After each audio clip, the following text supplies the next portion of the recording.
আসসালামু আলাইকুম রহমতুল্লাহি ওবরাকাতুহু। সুপ্রিয় দর্শক, আজকে আলোচনা করব যে নবী পাক কত বছর বয়সে নবী হয়েছেন।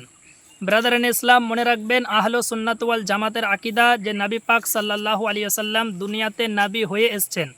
আর যত জাহান্নামী দল আহলে হাদিস, দেওবন্দি, তাবলিগি, জামাতি, এদের আকিদা যে নবী পাক 40 বছর বয়সে নবী হয়েছেন। এরা সব জাহান্নামী দল, এদের সব ভুল আকিদা, এদের আকিদার পিছনে কোনো দলিল নাই। ইহুদি খ্রিস্টানদের দালালি করে এই সমস্ত কথা বলে মানুষের ইমানকে এরা নষ্ট করতেছে। মুসলমান নবী পাক কবে নবী হয়েছেন? আমরা আহলে সুন্নাত ওয়াল জামাত, আমাদের কাছে দলিল আছে, কারণ সুন্নিদের এমন কোনো কাজ নাই যে কাজের কোনো দলিল নাই। তো নবী পাক কবে নবী হয়েছেন তো আমি কেন বলবো? চলুন নবী পাককে জিজ্ঞাসা করি।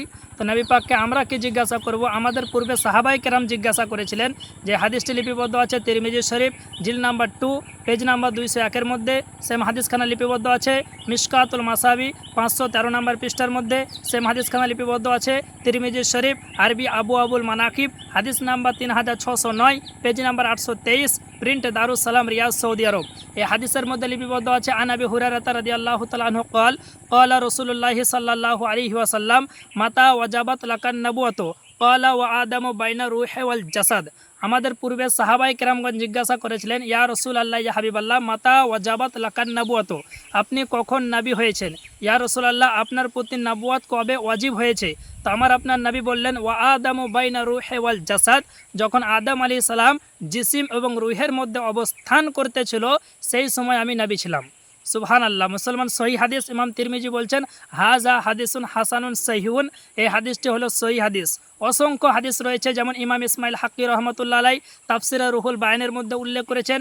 সাহাবাই কেরাম বলছে, ইয়া রাসূলুল্লাহ, আপনার প্রতি নবুয়ত কবে ওয়াজিব হয়েছে? আপনি কবে নবী হয়েছেন? তো আমার নবী বলছেন, কুনতু নাবিয়্যাও ওয়া আদামু বাইনাল মাই ওয়াত তিন, যখন আদম আলাইহিস সালাম পানি এবং মাটির মধ্যে অবস্থান করতেছিল তখনও আমি নবী ছিলাম। তো মুসলমান, হাদিস শরীফ থেকে দিবালোকের ন্যায় প্রমাণিত হলো, যখন আদম আলাইহিস সালামের মাটি তৈরি হয়নি তখনও নবী পাক নবী ছিলেন।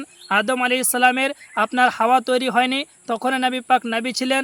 আদম আলাইহিস সালামের শরীর তৈরি হয়নি তখনও নবী পাক নবী ছিলেন। আদম আলাইহিস সালামের ওজুদ হয়নি তখনও আমাদের নবী ছিলেন। এক কথায় বিশ্ব জগৎ তৈরি হয়নি তার পূর্বেও আমাদের নবী ছিলেন। এটা ইসলামিক আকিদা, হাদিস থেকে আকিদা, এটা হলো সুন্নি জামাতের আকিদা, কোরআন হাদিস মোতাবিক আকিদা।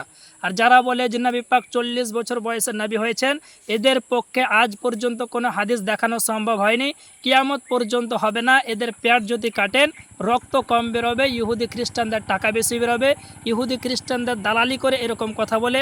তো এই জাহান্নামী দল থেকে আল্লাহ পাক সমস্ত সুন্নি জান্নাতি মুসলমানের ইমানকে হেফাজত করুক। আসসালামু আলাইকুম ওয়া রাহমাতুল্লাহি ওয়া বারাকাতুহু।